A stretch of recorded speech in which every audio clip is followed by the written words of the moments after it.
The world has totally been infested with evil that haunts humans as prey.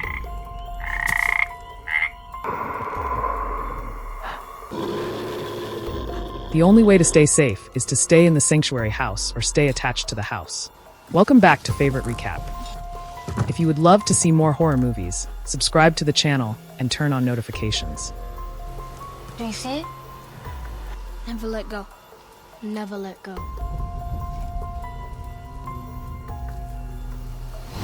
Somewhere deep in the woods, twin brothers Samuel and Nolan live with their mother, who they affectionately call Mama, and their loyal dog Coda. According to Mama, an overwhelming evil has consumed the world, ending civilization as they know it. She claims this is why they remain hidden in their secluded house. The walls of their home are inscribed with runes, a form of protection, and every day the family gathers to pray, their united faith meant to shield them from the reach of the evil. Mama has instilled a deep fear in the boys, explaining that if the evil ever touches them, it could corrupt their minds, driving them to commit terrible acts. While the boys cannot see the evil, they trust their mother's word completely, believing in the invisible force that only she can perceive. One night, Mama wakes from a terrifying dream where she sees a skeleton in the forest move and screams. Terrified, she says a quick prayer before stepping outside into the moonlit night. Immediately she touches the grass, she hears a low growl behind her. Then, the ghostly image of her deceased father appears near the stairs, reaching out to her. However, she steadies herself and concentrates on ignoring the ghost, and eventually retreats into the safety of the house. The next morning, Mama rouses Samuel and Nolan to begin their day. Samuel warms up with push-ups while Nolan has a small bell tied to his ankle. It was a precaution set by Mama to keep him grounded. At breakfast, Nolan sneaks food to Coda, ignoring Samuel's disapproving looks. After they eat, the family prepares to venture out foraging.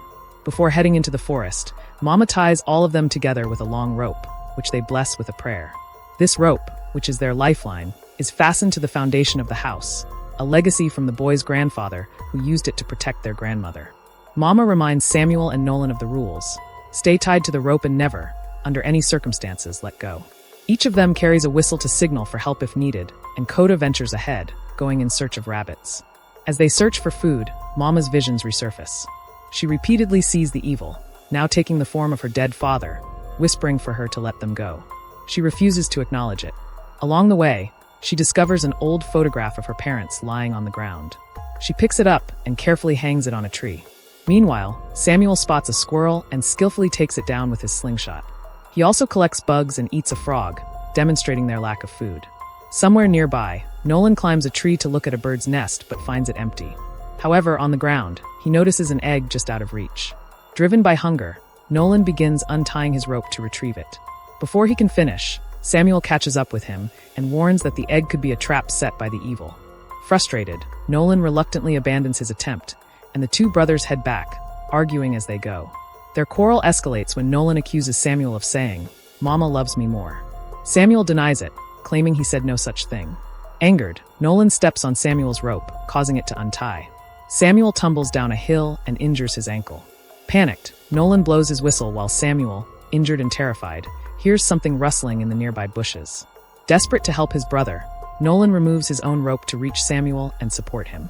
Mama hears the whistle and rushes to her sons, but the rope restrains her. Realizing she must act quickly, she unties herself, leaving her protection behind.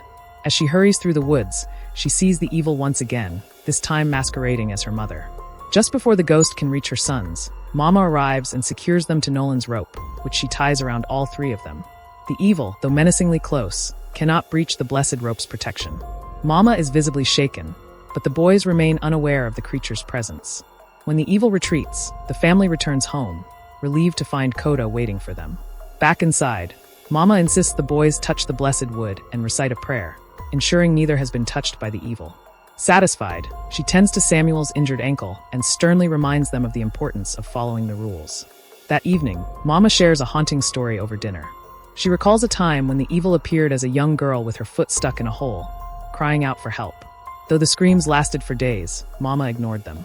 When the cries had finally ceased, she had gone out to check, and that was when she discovered a dead body in the woods, which she considers a trick by the evil to manipulate her. Her resolve had saved her, just as her vigilance now protects her children. Every lesson Mama teaches her boys has one purpose: to help them survive. That night, as always, she reminds Samuel and Nolan of a crucial rule. Never let go of the rope, no matter what the situation may look like. The consequences are too severe, even in the face of what appears to be an emergency. Later, Mama sends the boys to the cellar for their regular soul-cleansing ritual, a grim practice designed to teach them resilience against the darkness. Each boy spends an hour in the dark, facing their fears, and afterward, they share their nightmares with the family. This tradition strengthens their resolve, or at least that's what Mama insists. Before bed, Nolan adds another weird drawing to his growing collection on his wall. As the boys prepare to sleep, Nolan can't shake his suspicions. He questions Samuel, asking if he saw anything when the rope fell during their outing. Samuel denies it, but Nolan finds his brother's answer unsatisfying. A darker thought troubles him. He wonders if Mama would kill them if the evil ever touched them, just as she claimed to have done with their father and grandparents. Samuel rejected the implication, as he defended their mother, insisting she'd never lie to them. Meanwhile, Mama was outside the house and heard the voice of her dead husband for the first time. Taking a new and heart-wrenching form, the evil begs her to let him see the kids again. He accuses her of being aimless, of having no plan for the future. Though his words creep under her skin, she refuses to respond. His taunting grows darker, pointing out their dwindling food supply, and for a moment she hesitates. However, she keeps calm and returns inside. The next morning, Mama and Nolan inspect the greenhouse, only to find most of their plants dead or struggling to survive. A harsh winter had destroyed their crops and frightened away the animals, leaving them with little hope. Nolan, very curious, questions Mama about the old world. He wonders if it's possible that others have survived, but her answers are vague, redirecting him to the reality she's constructed for them. This house is their entire world. The days grow harder as their food runs out. Rations become so sparse that they divide a single fruit among themselves. Despite their hunger, Mama tries to preserve some semblance of joy. On moonless nights, she lets the kids play an old record, and together they dance, an echo of better times. One such evening, as Mama bathes, she notices Nolan standing silently nearby. His blank stare makes her uneasy, and she realizes he's sleepwalking. She ties the bell back onto his ankle, surprised that it had somehow fallen off. This next day, desperation drives Mama to the forest with her crossbow. She was hoping to find food as she followed the sound of a bird, only to stumble upon a horrific sight. It was rotting vision of Nolan, being pecked by a bird. Shaking herself out of it, Mama hides and reminds herself it's not real. The vision fades, leaving only the bird, but when she raises her crossbow to shoot, the hallucination returns and startles her. The bird escapes, and Mama, overwhelmed with frustration, gathers tree bark to serve as dinner. That night, during the harsh meal, she can't shake the presence of her dead husband, watching her from outside the window. His image, coupled with their dire circumstances, weighs heavily on her mind. The next day, the family continues their difficult search for food. While working in the woods, Nolan suddenly feels something tugging at his rope, pulling him toward a mysterious well. Before he can process what's happening, he wakes up, realizing he's been sleepwalking again and outside the house. Mama finds him and furiously drags him back home, making him touch the blessed wood while reciting the prayer. Ignoring his pleas for the bathroom, she locks him in the cellar until he swears he's been cleansed of the darkness. Back in their room, Nolan tells Samuel they should leave the house, believing they can outrun the evil and find a better life. He tells his brother that they could come back for Mama once they've secured food. Samuel rejects the idea as he was still loyal to his mother. Their whispers are overheard in her room by their mother, who imagines herself losing control and turning wild. The next day, she gathers the boys and pulls out an old Polaroid camera, showing them pictures from before everything changed. The camera has only one photo left, and she's saving it for a special occasion. But the moment turns dark as she announces a grim decision. To survive, they must kill and eat Coda, their beloved dog. He's old, she argues, and they can't spare food for him when they can barely feed themselves. Nolan protests angrily, crying and accusing her of betraying the family's bond. Then, Mama tries to make the decision fair by allowing Samuel to vote. Reluctantly, Samuel agrees to eat Coda. Devastated, Nolan runs outside and clings to Coda, promising to protect him. But Mama pries the dog from his arms and takes him to the greenhouse. With tears streaming, she thanks Coda for his loyalty and prepares to shoot him with the crossbow. Yet, when the moment comes, she hesitates. That moment changed everything. Nolan appeared behind Mama, cutting her rope and trapping her in the greenhouse. He repeatedly tells her that it's not real and tries to force her to confront the truth. Locked inside, Mama panicked as she frantically hit the windows in an attempt to escape. Samuel heard the commotion and rushed outside. He attacks Nolan and wrestles him to the ground. Meanwhile, inside the greenhouse, the evil revealed itself to Mama, taking on the form of her late mother. With a venomous glare, it chided her for the mistakes of her childhood, piling guilt and shame onto her already weary shoulders. Mama, unable to endure the torment any longer, picked up a shard of glass and ended her suffering right in front of her sons. Samuel managed to overpower Nolan and rushed into the greenhouse. Crying and desperate, he tied their mother's rope to her lifeless body and prayed, hoping she would come back. But there was silence, and the weight of guilt hung heavy over Nolan. Now overwhelmed by his despair, Nolan tied the rope around himself and retreated to the house. He put on an old record and let the music fill the emptiness as he tried to process the tragedy. Meanwhile, Samuel stayed outside, clinging to his mother's lifeless body through the night. In the following days, survival became even more dire. Nolan searched for Coda, but found that the dog, now terrified of them, had run off into the forest.